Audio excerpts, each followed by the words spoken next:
Peace, peace, black family. It's your brother Hassan. Whenever I'm in Richmond, Virginia, I'm tuning in to the K. Kente show.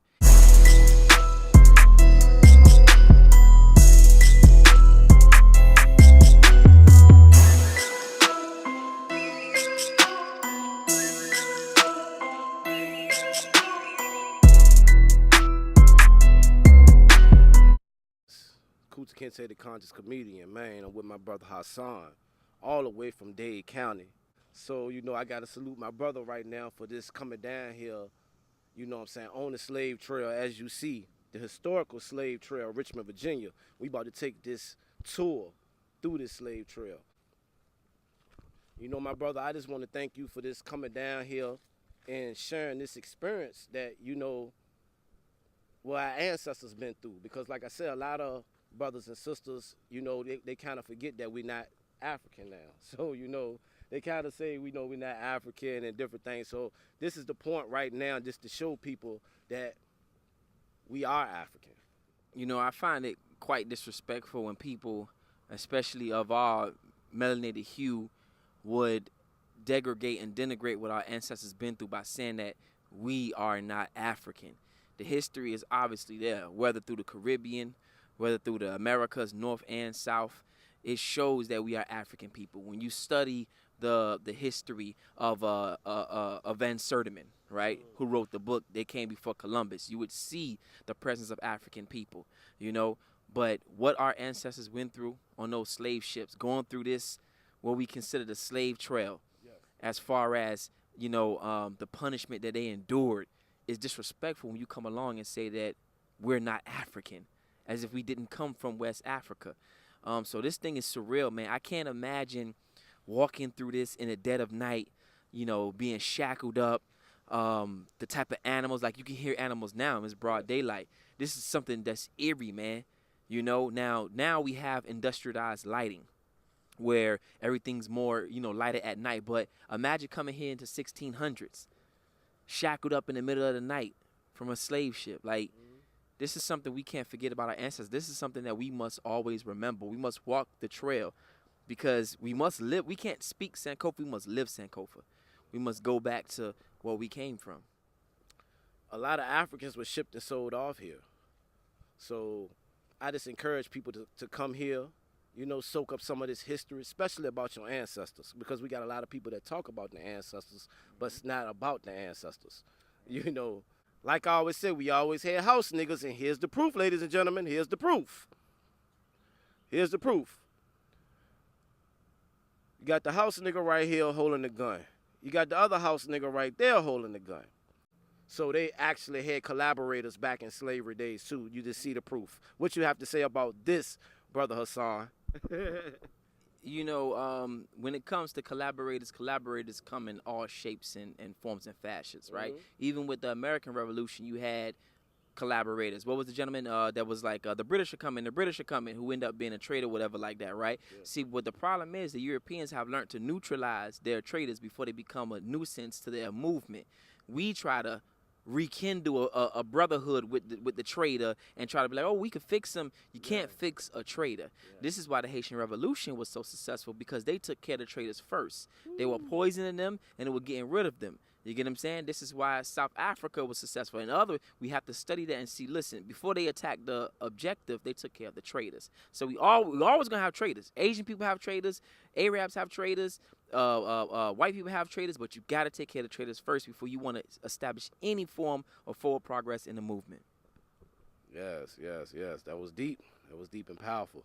Just wanted to show my brother that right now, ladies and gentlemen. I know y'all always hear me talk about this, but I always point that out just to know we always have collaborators.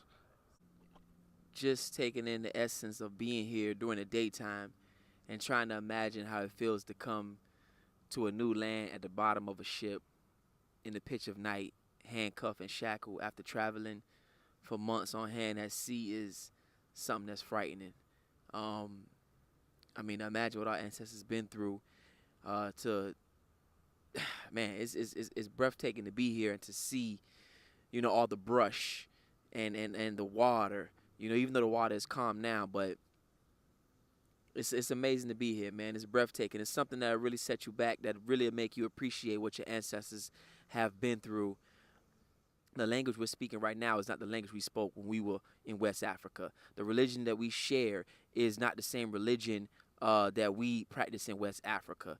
Okay, these things are all fundamentally true to the institution of slavery, and you can track that back. If you were to go back in time on this river right here and go back to where that boat sailed off the west coast of Africa, it wouldn't be the same religion. Now, because of colonialism in Africa, you have a lot of Christians, but that is not our fundamental religion as a people. We got to get over that doctrine, man. It's bullshit, and it's not helping our people at all. Walking on this African burial ground, seeing some of the, the landmarks, seeing some of the markers, just seeing some of the different things that a lot of people came from Africa down here to pay homage. You pour libations out, what I'm saying, before we actually started to do the video, man. So what is your feeling, and how can you describe it to the people as far as with this area? I feel like I ain't doing enough. Point blank, period. I feel like our ancestors in the situation that we're in today know that we're not doing enough. We may not know that we're not doing enough, but we're not doing enough. When you talk about the Nat Turners, when you talk about the Dessalines, when you talk about, the Kwame Nkrumahs and whoever you want to name throughout the diaspora and on the continent who died and sacrificed their life for us as African beings, I don't feel like we're doing enough, period. I don't feel like, I made a comment to somebody the other day. I said a cracker should never feel comfortable walking through your neighborhood to gentrify your neighborhood. As a black man, if I can't walk through your neighborhood and not feel safe, a cracker should never walk through your neighborhood and feel safe. A cracker should never feel comfortable opening a Starbucks or riding his bike or walking his dog through your neighborhood if another African can't feel safe in your neighborhood. So we're not doing enough. Now, this is Black August, ladies and gentlemen. This is the month of resistance. Sorry, brother, I was overzealous right quick. I wanted the mic because you just said something that I think a lot of people overlook how powerful the month of August is, right? So as you said, Marcus Garvey is born in August, right? The Nat Turner Rebellion took place in August. The Haitian Revolution took place in August. You get what I'm saying? That we must understand that August is also the sign of a Leo. And a Leo is a lion.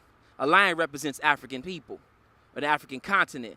So that's when we always resist the most, in August, in the summer, when we connect with being African people. See, in the wintertime, you don't have all these riots and things that take place in our cities because we cold. We sun people. You get what I'm saying? But when the sun come out around August and September, we get to acting up. They can't control us. If you go back to the 60s, they have over 120-something riots that took place in August and September, all through the summer, because that's just in us. So we must understand that being of that lion lineage. Places like Virginia, they were the most oppressed. Places like Florida. Florida was the lynching capital, per capita, had the most lynching. Negroes, same thing down in Florida. They're not talking about no black empowerment. They're not going to do it.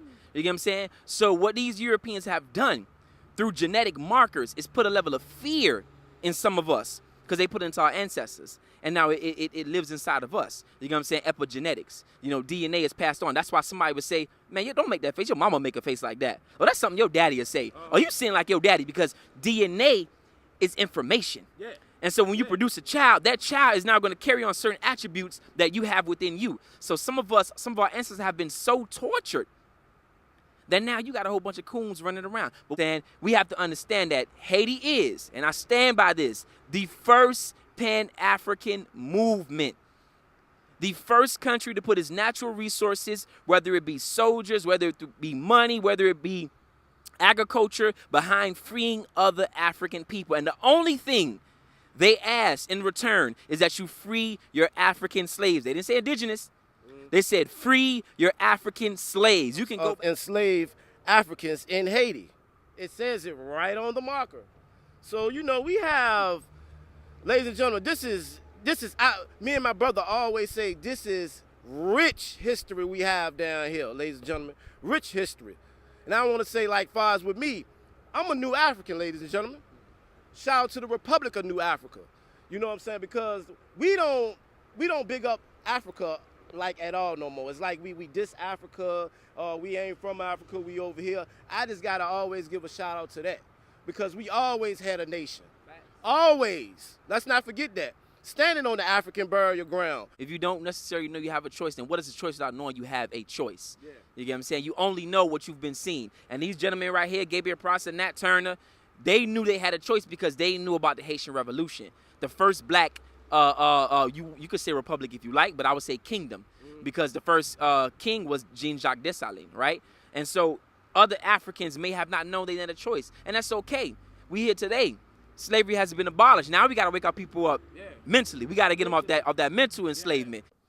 You are now watching the K. Kente Show.